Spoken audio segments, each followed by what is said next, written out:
பூலோகம் என்பது பொடியாகி போகலாம்.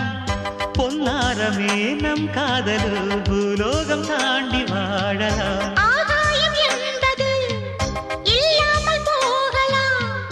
ஆனால் நம் நேசமே ஆகாயம் தாண்டி வாழலாம். கண்ணீரில் ஈரமாகி கரையாட்சி காதலே, கரை மாற்றி நாமும் இல்லை கரையேற வேண்டுமே.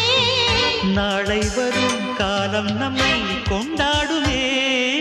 தாஜ்மஹால் தேவையில்லை அன்னமே அன்னமே, காடுமலை நதிகள் எல்லாம்